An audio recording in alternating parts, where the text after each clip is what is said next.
사랑하는 은혜와 진리 장로교회 교우 여러분, 어젯밤도 평안하셨습니까? 오늘도 예수 그리스도를 모시고 살아감으로 우리의 삶에 경건의 능력이 나타나 하나님께 영광을 돌려드리는 저와 여러분이 되시기를 주님의 이름으로 축원합니다.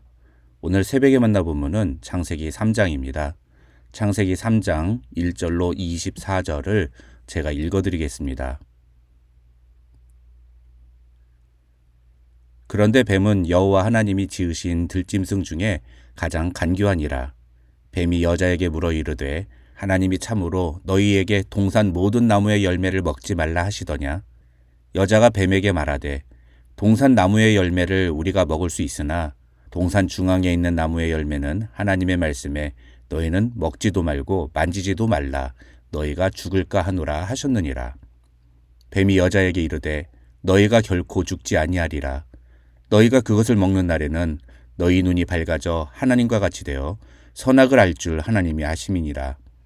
여자가 그 나무를 본즉 먹음직도 하고 보암직도 하고 지혜롭게 할 만큼 탐스럽기도 한 나무인지라. 여자가 그 열매를 따먹고 자기와 함께 있는 남편에게도 주매 그도 먹은지라. 이에 그들의 눈이 밝아져 자기들이 벗은 줄을 알고 무화과 나무 잎을 엮어 치마로 삼았더라.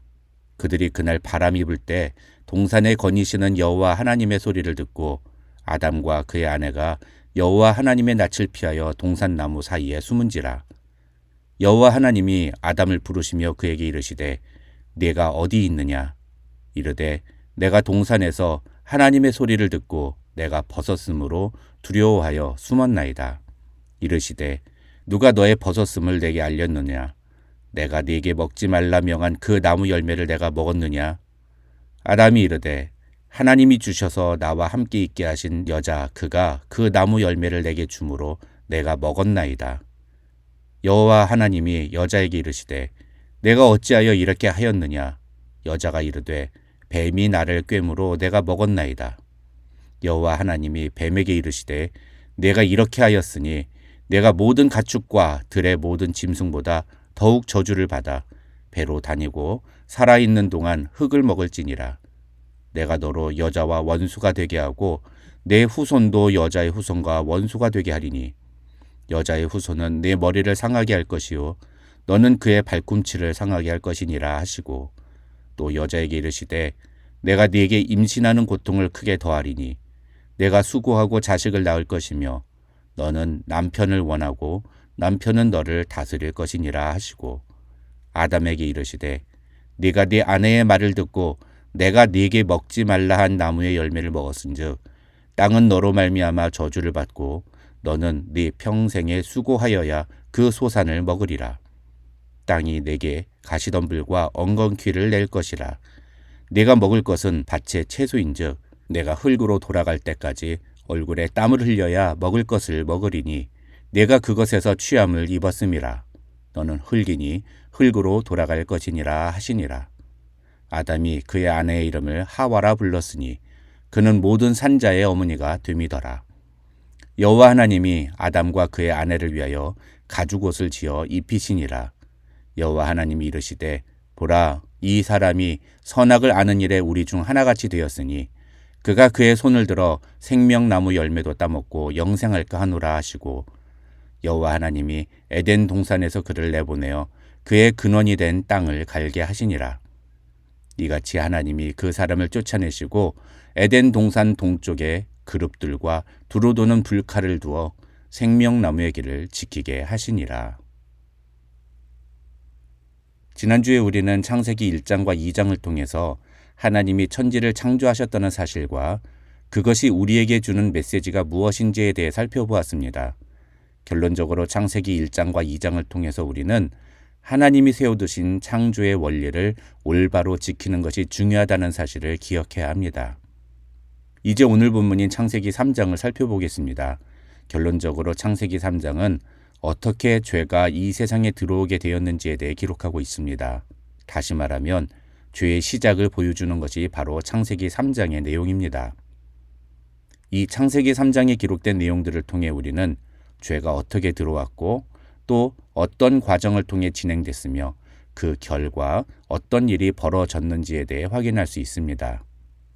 먼저 죄의 원인이 무엇인지 살펴보겠습니다. 1절을 보면 뱀이 여자에게 하나님이 참으로 너희에게 동산 모든 나무의 열매를 먹지 말라 하시더냐고 묻습니다. 이 구절에 근거하여 많은 사람들이 뱀을 죄의 원인으로 지목하는 경우가 있습니다. 애초에 뱀이 여자를 유혹하지 않았다면 하와가 죄를 짓지 않았을 것 아니냐는 것입니다. 물론 그것은 틀린 말은 아닙니다. 하지만 창세기 1장 26절과 27절을 보면 하나님은 인간을 자기 형상과 모양을 따라 창조하셨습니다. 이 말은 하나님이 갖고 있는 지식과 감정과 의지를 통해 인간은 무엇이 옳고 그른 것인지를 분별할 수 있고 부끄러움을 느낄 수 있으며 자기 의지를 따라 선택할 수 있었다는 것입니다. 그런 점에서 우리는 인류가 죄를 짓게 된 원인을 뱀, 즉 사단의 유혹 때문만으로 돌리기보다는 하나님의 형상으로 창조된 인간이 그 형상 안에 포함된 지식과 감정과 의지를 바르게 사용하지 못한 것에서 찾아야 합니다. 그런 관점에서 오늘 본문을 보면 우리는 하와가 죄를 범한 두 가지 원인을 생각해 볼 수 있습니다. 첫째는 무지입니다. 2절과 3절을 보면 여자는 하나님이 참으로 너희에게 동산 모든 나무의 열매를 먹지 말라 하시더냐고 묻는 뱀의 질문에 동산 나무의 열매를 우리가 먹을 수 있으나 동산 중앙에 있는 나무의 열매는 하나님의 말씀에 너희는 먹지도 말고 만지지도 말라 너희가 죽을까 하노라 하셨느니라고 대답합니다. 여러분, 하나님이 정말 그렇게 말씀하셨습니까? 아닙니다. 2장 16절과 17절을 보면 그 열매를 먹으면 반드시 죽으리라고 하나님은 말씀하셨습니다. 이것은 이 여자, 즉 하와가 하나님의 말씀에 무지했음을 보여주는 것입니다. 여기서 무지란 완전히 몰랐다는 것이 아니라 정확하게 알지 못했다는 뜻입니다. 성경을 정확하게 알지 못하면 죄를 짓기 쉽습니다. 사단은 바로 그 부분을 집요하게 공격하기 때문입니다. 우리가 하나님의 말씀을 배우기 위해 노력해야 하는 이유는 죄를 이기기 위해서라는 사실을 기억하는 우리 은혜와 진리의 장로교의 모든 교우들이 되시기를 주님의 이름으로 축원합니다. 둘째로 죄의 원인은 바로 정욕, 즉 탐욕입니다. 6절을 보면 그 여자가 그 나무를 본즉 먹음직도 하고 보암직도 하고 지혜롭게 할 만큼 탐스럽기도 한 나무라는 생각이 들었다고 성경은 말합니다. 다시 말해서 욕심이 그 마음에 들어온 것입니다. 우리가 죄에 넘어가는 이유도 가만히 보면 욕심 때문인 경우가 대부분입니다.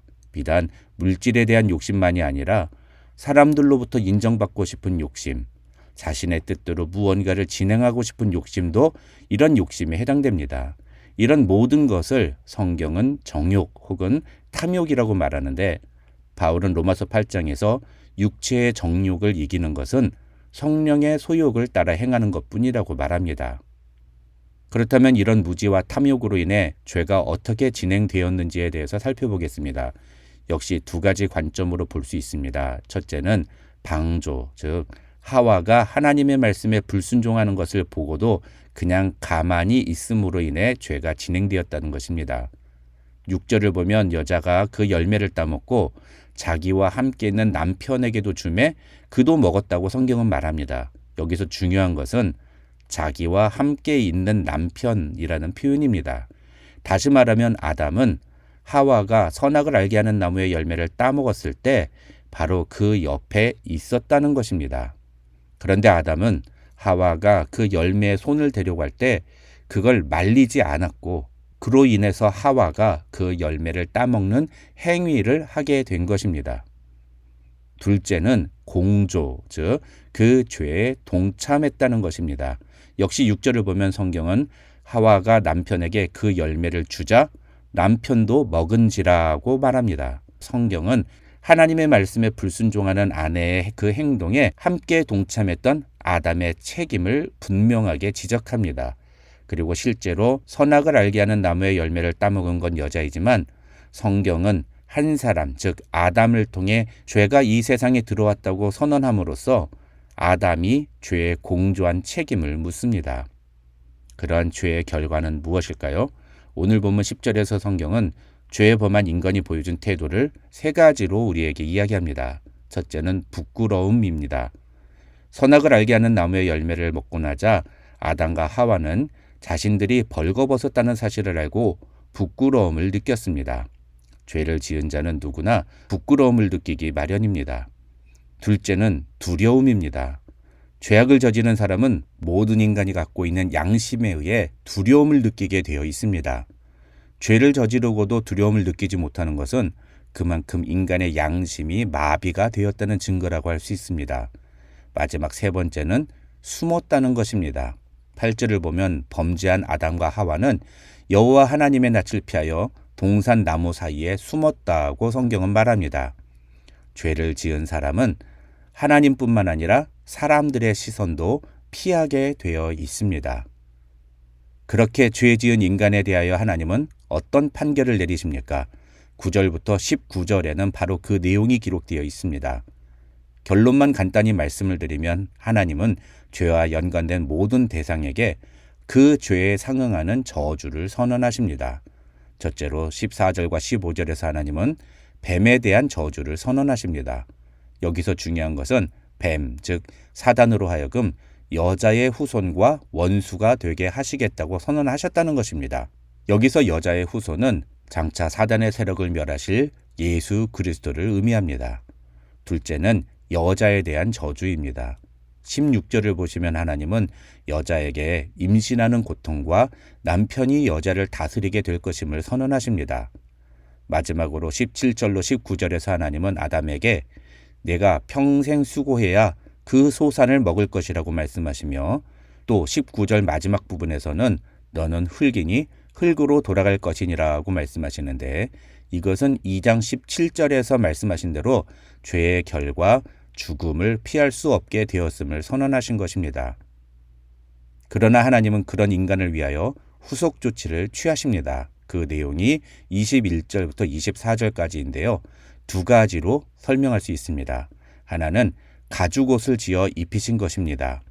여기서 가죽옷을 지어 입히셨다는 것은 죄 지은 인간의 수치심을 감추셨다는 뜻으로 학자들은 이 가죽옷이 예수 그리스도의 공의의 옷을 상징한다고 설명합니다. 다른 하나는 에덴 동산에서 아담과 하와를 추방하신 것입니다. 에덴 동산에서 아담과 하와를 내쫓으셨다는 것에 대하여 학자들은 이것은 죄를 해결하기 원하시는 하나님의 뜻을 보여준다고 설명합니다. 오늘 본문을 통해 우리는 아담과 하와가 어떻게 해서 죄를 짓게 되었으며 그로 인해 어떤 저주의 대상이 되었는지를 분명히 알아야 합니다. 어쩌면 우리도 아담과 하와가 보여준 모습과 같이 죄에 무지하고 죄를 방관하고 있지는 않습니까? 오늘도 죄를 멀리하고 하나님의 말씀에 온전히 순종함으로 하나님이 보시기에 좋았더라고 인정받는 저와 여러분이 되시기를 주님의 이름으로 축원합니다.